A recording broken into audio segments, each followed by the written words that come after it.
Venezuela పూర్తిగా America గుప్పెట్లోకి వెళ్లిపోయింది.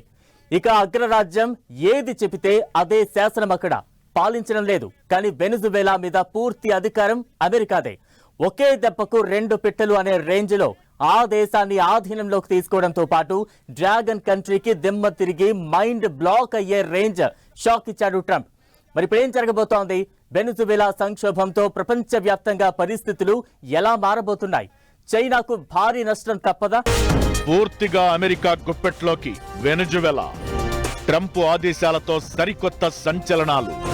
చైనాను మైండ్ బ్లాంక్ దెబ్బ కొట్టిన ట్రంప్. వెనిజువేలా సంక్షోభంతో చైనాకు నష్టం ఎంత? చైనా $100 బిలియన్ ఇక గాలికేనా? ప్రపంచంపై ఈ పరిణామాల ఎఫెక్ట్ ఏంటి? ఈ సంక్షోభంతో భారత్కు లాభమా నష్టమా? వెనిజువేలాలో ఇకపై ఏం జరగబోతోంది?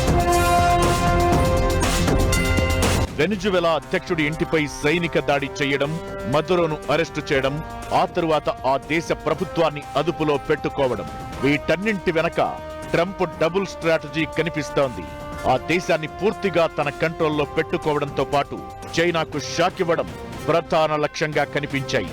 ఒకే దెబ్బకు రెండు పిట్టలు అనే రేంజ్లో ఆ రెండింటినీ అమెరికా సాధించింది. నిజానికి సైనిక దాడి వెనక అసలు లక్ష్యం చైనాను కంట్రోల్ చేయడమే. వెనిజువేలాలో డ్రాగన్ కంట్రీ ప్రాబల్యం పెరుగుతోందని, ఇప్పుడు రంగంలోకి దిగకపోతే ఆ దేశం నుంచి ప్రమాదమని ఫీల్ అయిన ట్రంప్ సాకులు చూపించి మరీ మదురోను అదుపులోకి తీసుకున్నారు. అమెరికా చర్యతో డ్రాగన్ కు దిమ్మ తిరిగి మైండ్ బ్లాంక్ అయిపోవడం ఖాయంగా కనిపిస్తోంది. చైనాకు చెందిన దాదాపు $100 బిలియన్, అంటే దాదాపు 9 లక్షల కోట్లు ఇప్పుడు ప్రమాదంలో పడిపోయినట్లే కనిపిస్తోంది. ట్రంప్ ఒక్క చర్యతో చైనాకు ఈ రేంజ్ నష్టం జరగబోతోంది.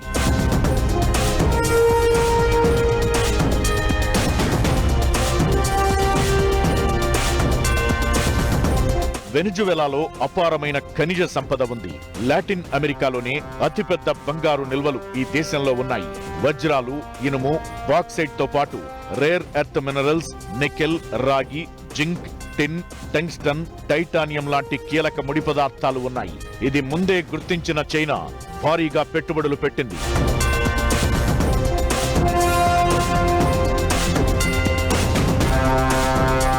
బెల్ట్ అండ్ రోడ్ ఇనిషియేటివ్ కింద ఆ దేశంలో మైనింగ్ రంగం, మౌలిక వసతుల ప్రాజెక్టులో $బిలియన్ల పెట్టుబడి పెట్టింది చైనా.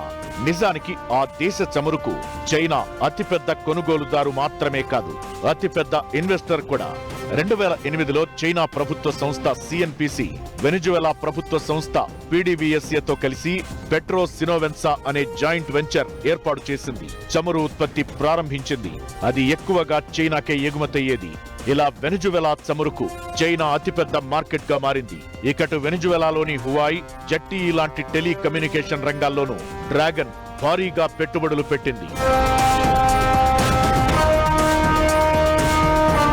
2016 నాటికి చైనాకు $105 బిలియన్ అప్పు ఉండేది వెనిజువేలా. ఇప్పటికే భారీగా తిరిగి చెల్లించినా ఇంకా 10 నుంచి 15 బిలియన్ బాకీ అలానే ఉంది. ఇక్కడే చైనాకు అసలు సమస్య రాబోతోంది. వెనిజువేలా చమురు పరిశ్రమపై అమెరికా కంట్రోల్ సాధిస్తే ఆ దేశంలో చైనా ఆధిపత్యానికి గండిపడే అవకాశం ఉంటుంది. ఇక చైనాకు ఇప్పటి వరకు ఉన్న ప్రాధాన్యతలు అన్ని పోతాయి. మదురో పాలనలో కుదిరిన ఒప్పందాలను అమెరికా కీలుబొమ్మ ప్రభుత్వం రివ్యూ చేసే అవకాశం ఉంటుంది. చమురు, మైనింగ్ రంగాలను తమ దేశ కంపెనీలకు అప్పగించే అవకాశం ఉంది.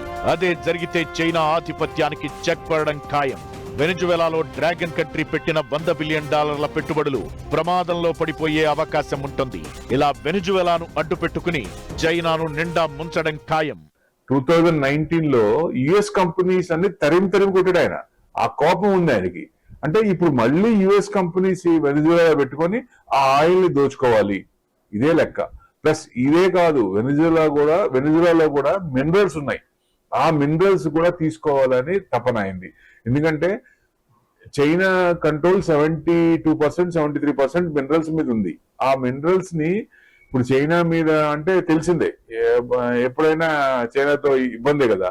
సో మనకైనా తెలుసు, వాళ్ళకైనా తెలుసు. అందుకని ఇప్పుడు ఏం చేస్తారు, మినరల్స్ ఎక్కడ ఉన్నాయో ఆ మినరల్స్ వాటిని ఆక్యుపై చేద్దాం ఉద్దేశం. ఇకటు వెనిజువేలా విషయంలో ట్రంప్ తీసుకున్న లేటెస్ట్ నిర్ణయం ప్రపంచవ్యాప్తంగా సంచలనం క్రియేట్ చేస్తోంది. వెనిజువెలా చమురు అమ్మకాల ద్వారా వచ్చే ఆదాయంతో కేవలం అమెరికా వస్తువులనే కొనాలని ట్రంప్ ఆదేశించారు. దీంతో వెనిజువెలాపై ఆధారపడిన చైనాకు గట్టి షాక్ తగలబోతోంది. వెనిజువెలా దిగుమతుల్లో ఇప్పటి వరకు చైనా వాటా దాదాపు 34% వరకు ఉండేది. చైనా నుంచి వచ్చే చవకైన వస్తువులపై వెనిజువెలా ఎక్కువగా ఆధారపడేది. ట్రంప్ నిర్ణయంతో ఆ దేశ మార్కెట్ నుంచి చైనా వస్తువులు కనిపించకుండా పోయే ప్రమాదముంది. ట్రంప్ ఒక్కో నిర్ణయం చైనాకు ఊపిరాడకుండా చేస్తోంది. వెనిజువెలాలో ఇప్పటి వరకు కనిపించిన డ్రాగన్ ఆధిపత్యం ఇకపై కనుమరుగు కావడం ఖాయమనిపిస్తోంది. అసలు చైనా వెనిజువెలా మధ్య బంధం ఎలా స్ట్రాంగ్ అయింది? అక్కడి సంక్షోభంతో భారత్ మీద ఎఫెక్ట్ ఎంత? మనకు లాభమా నష్టమా? అవసరం కలిపిన బంధం చైనా వెనిజువెలాది.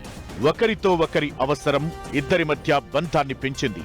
21వ శతాబ్దం తొలి దశకంలో చైనా ఆర్థిక వ్యవస్థ ఊహించని వేగంతో పెరుగుతున్న సమయంలో పరిశ్రమలను నడిపించడానికి భారీగా ఇంధనం అవసరమయ్యింది.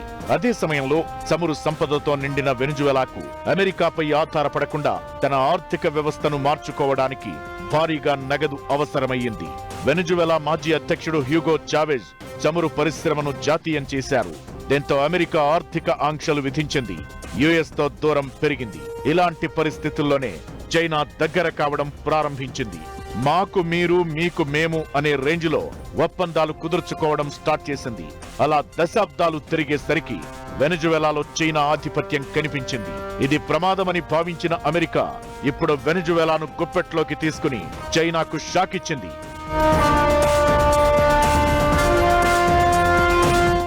ఇకటు వెనిజువెలా సంక్షోభంతో భారత్ మీద ప్రభావం ఎంత అనే చర్చ కూడా నడుస్తోంది. అయితే అమెరికా వెనిజువెలా మధ్య కొనసాగుతున్న భౌగోళిక రాజకీయ ఉద్రిక్తతలు భారత్పై తక్షణ ప్రభావం చూపబోవని, ప్రస్తుత పరిస్థితుల్లో భారతదేశ చమురు దిగుమతి వ్యయం పెరిగే అవకాశం లేదనే అభిప్రాయాలు వినిపిస్తున్నాయి. ప్రపంచ మార్కెట్లో ముడి చమురు సరఫరా అవసరానికి మించి ఉండటం, అంతర్జాతీయ ఉత్పత్తిలో వెనిజువెలా వాటా కేవలం 1% మాత్రమే కావడం దీనికి కారణాలు. దీంతో వెనిజువెలాలో ఎలాంటి పరిణామాలు చోటు చేసుకున్నా భారత్ ఆందోళన చెందాల్సిన అవసరం లేదని నివేదికలు చెబుతున్నాయి. ఇక భారత్ వెనిజువెలా మధ్య ద్వైపాక్షిక వాణిజ్యం ప్రస్తుతం $1.9 బిలియన్ ఉంది. ఇందులో భారత్ నుంచి ఎగుమతులు $217 మిలియన్ కాగా దిగుమతులు $1.6 మిలియన్. దిగుమతుల్లో పెట్రోలియం, ఆయిల్, లూబ్రికెంట్స్ వాటానే అత్యధికం. సో ఇప్పటికిప్పుడు వెనిజువెలా సంక్షోభంతో భారత్ మీద పెద్ద ప్రభావం ఉండకపోయినా రాబోయే రోజుల్లో పరిణామాలు ఎలా మారుతాయన్నది $1 మిలియన్ ప్రశ్నగా మారింది.